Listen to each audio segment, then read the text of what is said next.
Guys, അപ്പോൾ ഇന്നൊരു അടിപൊളി മിനി വ്ളോഗാണ്. ഇത് ഞാനും അമ്മയും കൂടെ ഈ റെഡിയായി പോകുന്നത് എവിടാന്നായിരിക്കുമല്ലോ നിങ്ങൾ ആലോചിക്കുന്നത്.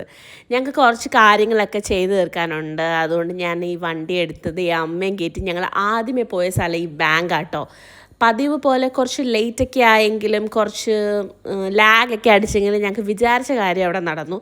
രണ്ടാമത് പോയ ഈ സ്ഥലമാണ് ഞങ്ങളെ നിരാശപ്പെടുത്തിയത് ഗൈസ്. അക്ഷയ സെൻറ്റർ പതിവ് പോലെ ലാഗാണ്, നമുക്ക് വിചാരിച്ച കാര്യമൊന്നും അന്നൊന്നും നടക്കത്തില്ല. അങ്ങനെയാണല്ലോ പൊതുവെ അക്ഷയ സെൻറ്റർ എന്ന് പറയുമ്പോൾ നമുക്ക് മനസ്സിൽ വരുന്നത്. അതുപോലെ തന്നെ നടന്നു. അത് വിഷമം തീർക്കാൻ വേണ്ടി ഞാനൊരു ഐസ്ക്രീമൊക്കെ കുടിച്ച് ചോറൊക്കെ ഉണ്ടു. ഞാൻ ഉച്ചയ്ക്ക് ചോറുണ്ണാതാട്ടോ പോയത്. അങ്ങനെ ഈ മട്ടൻ കറിയും ചൂട് ചോറും ഒക്കെ ആയിട്ട് ഞാൻ എൻ്റെ ഉച്ചഭക്ഷണം തിന്നു.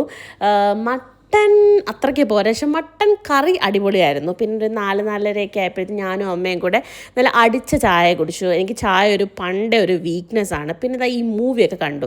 ഈ മൂവി ഏതാണെന്ന് നിങ്ങൾക്ക് അറിയാമെങ്കിൽ ജസ്റ്റ് ഒന്ന് കമൻറ്റ് ബോക്സിൽ കമൻറ്റ് ചെയ്തേക്കാം കേട്ടോ. പിന്നെ ഈ പായസമൊക്കെ കുടിച്ചാണ് ഞാൻ സിനിമ കണ്ടത്.